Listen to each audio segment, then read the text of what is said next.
ଆପଣଙ୍କ ପାଇଁ ମୁଁ ଆଜି ଗୋଟେ ଛୋଟ କଥାଟିଏ ଆଣିଛି। ଆପଣମାନେ ଦୟାକରି ଧ୍ୟାନର ସହିତ ଶୁଣିବେ ବୋଲି ମୁଁ ଆଶା ରଖୁଛି। ମୋର ସମସ୍ତ ଓଡ଼ିଶାବାସୀମାନଙ୍କୁ ହାର୍ଦ୍ଦିକ ପ୍ରଣାମ ଆଉ ଶୁଭେଚ୍ଛା ସହ ଶୁଭକାମନା। ଆଜି ମୋତେ ଗୋଟେ ଭଉଣୀ କିଛି ଦିନ ତଳେ କମେଣ୍ଟ କରିଥିଲେ, ତମେ ଭିଡ଼ିଓ ଭଉଣୀ କେମିତି ଅପଲୋଡ଼ କରୁଛ ଆଉ ୟୁଟ୍ୟୁବରୁ କେତେ ଇନକମ୍ କଲଣି, ୟୁଟ୍ୟୁବକୁ କେମିତି ସମୟ ଦେଇପାରୁଛ। ଆଜି ମୁଁ ସଂକ୍ଷେପରେ ତାଙ୍କ ପାଇଁ ରଖୁଛି, ଯଦି ହୁଏ ସେ ଭଉଣୀଟି ମୋ ଭିଡ଼ିଓ ଦେଖୁଥିବେ ନିଶ୍ଚୟ ଜାଣିପାରିବେ। ୟୁଟ୍ୟୁବରୁ ସମସ୍ତେ ଚାହିଁଲେ ଇନକମ୍ କରିପାରିବେ, କିନ୍ତୁ ୟୁଟ୍ୟୁବ ଏମିତି ଗୋଟେ ପ୍ଲାଟଫର୍ମ ଯାହାକି ମେହନତ କରିବାକୁ ପଡ଼ିବ ଆଉ ପ୍ୟାସେନ୍ସ ରଖିବାକୁ ପଡ଼ିବ। ୟୁଟ୍ୟୁବରୁ ଯଦି ଇନକମ୍ କରିବାକୁ ଆପଣ ଚାହାନ୍ତି ତାହେଲେ ଆପଣଙ୍କ ପାଖରେ ଯାହା ଏକ୍ସଟ୍ରା ଆକ୍ଟିଭିଟି ଥିବ ନିଶ୍ଚୟ ଶୋ କରନ୍ତୁ, ଯାହାଫଳରେ କି ଆପଣ ଜଣେ ଭବିଷ୍ୟତରେ ୟୁଟ୍ୟୁବର ନିଶ୍ଚୟ ହୋଇପାରିବେ। ୟୁଟ୍ୟୁବରୁ ଇନକମ୍ କରିବାକୁ ହେଲେ ଆପଣ ସର୍ବପ୍ରଥମେ ଡେଲି ଭିଡ଼ିଓ ଅପଲୋଡ଼ କରିବେ, କେବେ ବି ମିସ୍ କରିବେ ନାହିଁ, କାରଣ ଭିଡ଼ିଓ ନିହାତି ୟୁଟ୍ୟୁବରେ ପଡ଼ିବା ଦରକାର।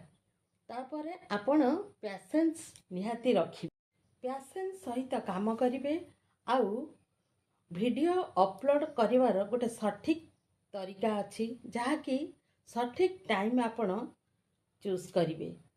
ଆଉ ଭିଡ଼ିଓ ଛାଡ଼ିବାର ସଙ୍ଗେ ସଙ୍ଗେ ଆପଣ ଭିଡ଼ିଓକୁ କେବେ ଦେଖିବେ ନାହିଁ, ଯାହାକି 6 ଘଣ୍ଟା ପରେ ଆପଣ ଦେଖିପାରନ୍ତି।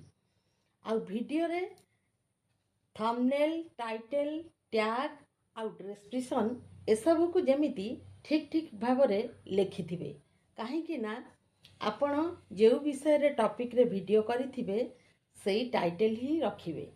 ଆଉ ଥମ୍ବନେଲ୍ ଏମିତି ହେବା ଦରକାର ଯାହାକି ଲୋକମାନଙ୍କୁ ଆଟ୍ରାକ୍ଟିଭ୍ ହେବା ଦରକାର। ଆଜି ପର୍ଯ୍ୟନ୍ତ ମୁଁ ବି ଏତେ ଭିଡ଼ିଓ ଭଉଣୀ ଛାଡ଼ିଲିଣି, ମୁଁ ବି ଇନକମ୍ କରିନି, କିନ୍ତୁ ମୋର କେଉଁଠି ନା କେଉଁଠି ନିଶ୍ଚୟ ତ୍ରୁଟି ରହୁଛି। କ'ଣ କରିବି, ମୁଁ ଗୃହିଣୀ ଜଣେ, ଯାହା ବି ହେଲେ ଆଗେ ପରିବାରକୁ ସମୟ ଦେବି, ତାପରେ ଭିଡ଼ିଓକୁ ମୁଁ ପ୍ରାଧାନ୍ୟ ଦେବି।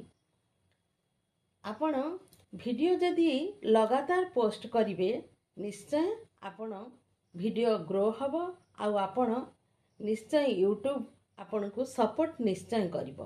ଆଉ ୟୁଟ୍ୟୁବ ସପୋର୍ଟ କରିବାକୁ ହେଲେ ଆପଣ ପ୍ୟାସେନ୍ସ ରଖିବାକୁ ପଡ଼ିବ। ପ୍ରଥମେ ଗୋଟେ ଭଲ କଣ୍ଟେଣ୍ଟ ବନାନ୍ତୁ। ଭିଡ଼ିଓ ସଙ୍ଗେ ସଙ୍ଗେ ଅପଲୋଡ଼ କରିବା ମାନେ ନୁହେଁ ଯେ ୟୁଟ୍ୟୁବ ଆପଣଙ୍କୁ ସଙ୍ଗେ ସଙ୍ଗେ ମନିଟାଇଜରିଂ କରିଦେବ। ମନିଟାଇଜରିଂ କରିବାକୁ ହେଲେ ଆପଣ ନିହାତି ଭଲ କଣ୍ଟେଣ୍ଟ ବନାନ୍ତୁ, ଭିଡ଼ିଓ ଅପଲୋଡ଼ କରନ୍ତୁ।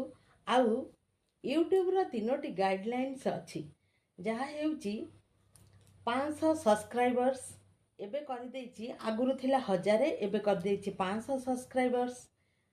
ଆଉ 4000 ୱାଚ୍ ଟାଇମ୍ଟାକୁ ଏବେ କରିଦେଇଛି 3000 ୱାଚ୍ ଟାଇମ୍।